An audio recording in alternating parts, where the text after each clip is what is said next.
Today, Turning Point USA holds a memorial for Charlie Kirk.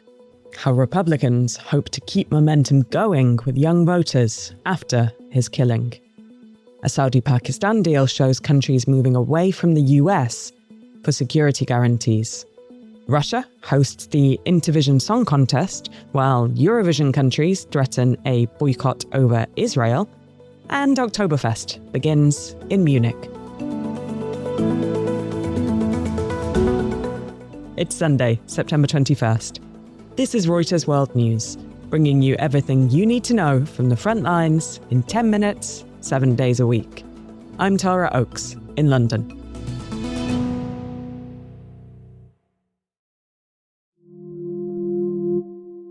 Thousands are heading to Arizona for today's public memorial for conservative activist Charlie Kirk, who was shot and killed at a campus event in Utah.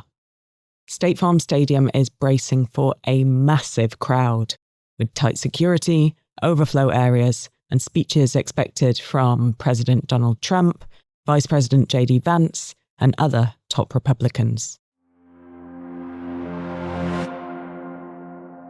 In the wake of Kirk's assassination, the Trump administration is scrambling to save the operation he built to turn out young voters.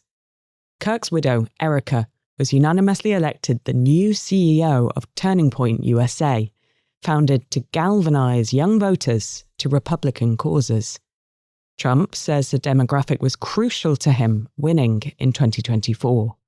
And with the 2026 midterm elections around the corner, Republicans need to mobilize those voters again to retain control of Congress. Here's National Affairs reporter Tim Reid in Washington. Many people believe Kirk is irreplaceable just because of the relationship he'd built up with so many young voters across the country and his charisma and his eloquence. And he was a fundraising juggernaut. So they've lost that, and there's no one who can really replace him in that sense. The Republican Party doesn't really have the infrastructure to turn out young voters like Turning Point USA does. And so there are some initial discussions about possibly giving the vice president a bigger role in reaching out to younger voters and possibly even going on a college campus tour to speak to young voters on college campuses. Already, we've seen several high-profile conservative thought leaders take turns in hosting Charlie Kirk's daily podcast.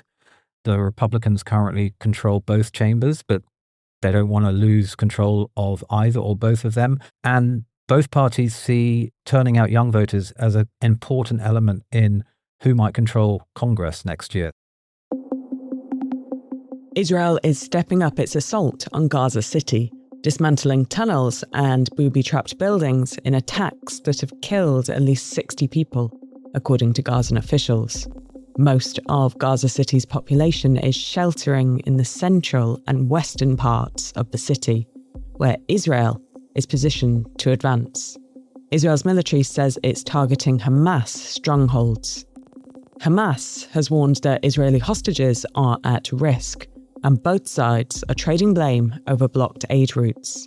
The intensified campaign comes as 10 countries, including Australia, Britain, and Canada, are set to formally recognise an independent Palestinian state on Monday, ahead of the annual leaders gathering at the UN General Assembly.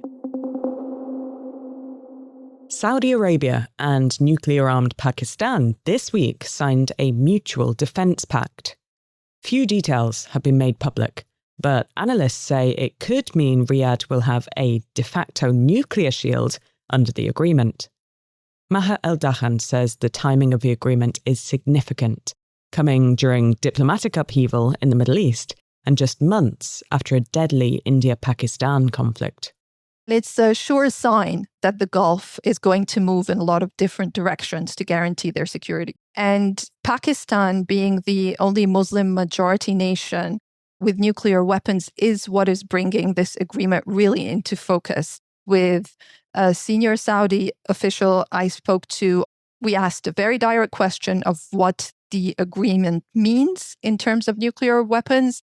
And the response was that the agreement is a defensive one, but it includes all military means. Pakistan has always been careful to say that its nuclear weapons are only defensive and they are only there to protect it against India.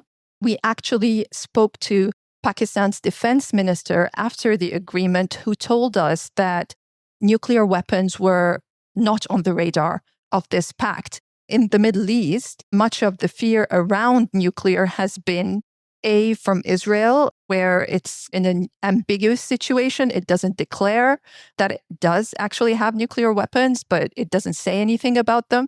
And Iran, of course, the more traditional foe for the Gulf states. It really throws into question the traditional security relationship the Gulf has had with the US, in which they, put their eggs in one basket and look at the US as a security guarantor.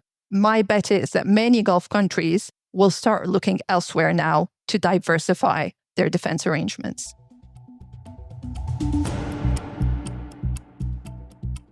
And speaking of Saudi Arabia, they've agreed to host next year's edition of the Intervision Song Contest. The Intervision Song Contest! Never heard of Intervision? Well, it's a revived Soviet-era song contest, launched this year at the behest of President Vladimir Putin after Russia was barred from the Eurovision Song Contest over the war in Ukraine. Singers hailing from 23 countries Russia now considers friendly were due to compete in last night's contest, accounting for more than half the world's population. Vietnam was crowned winner. An Australian-born singer who was due to represent the United States dropped out at the last minute, with organisers blaming unprecedented political pressure from the government of Australia. There was no immediate comment from Australia. And Eurovision, that other song contest, has also been in the headlines. Austria is hosting next year's Eurovision, and now the country's foreign minister is scrambling to prevent a potential boycott over Israel's participation. Spain has just become the 5th country to threaten withdrawal if Israel takes part, joining the Netherlands, Slovenia, Iceland, and Ireland. Austria's foreign minister says that boycotting Eurovision won't help solve the crisis in Gaza. And the world's largest beer festival, Munich's Oktoberfest, has kicked off. It's the 190th edition in the German city and began with the traditional tapping of the first keg. Munich Mayor Dieter Reiter says he wants people to have fun at the Oktoberfest and maybe only need a few headache tablets the next day, but above all, for nothing bad to happen.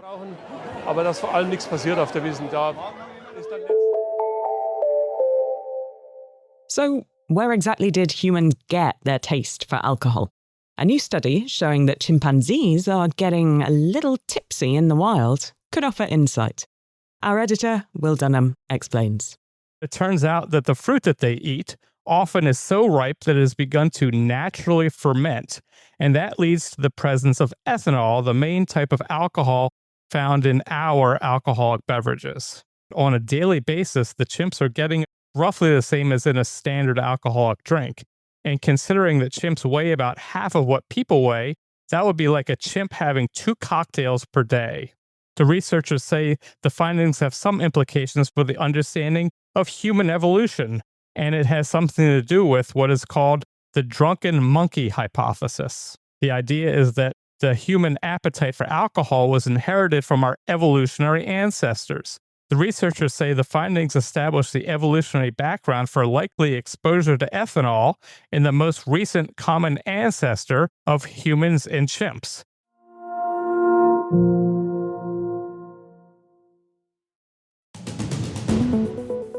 And for today's recommended read, a Reuters reporter tries his hand at fishing in the Thames. The iconic London River is supposed to be teeming again after conservation efforts. But does he succeed in landing a big one? You'll have to read the link in the pod description to find out. For more on any of the stories from today, check out Reuters.com or the Reuters app. Don't forget to follow us on your favourite podcast player, and if you're listening on a smart speaker, Just ask for the latest news from Reuters, 7 days a week. We'll be back tomorrow with our daily headline show.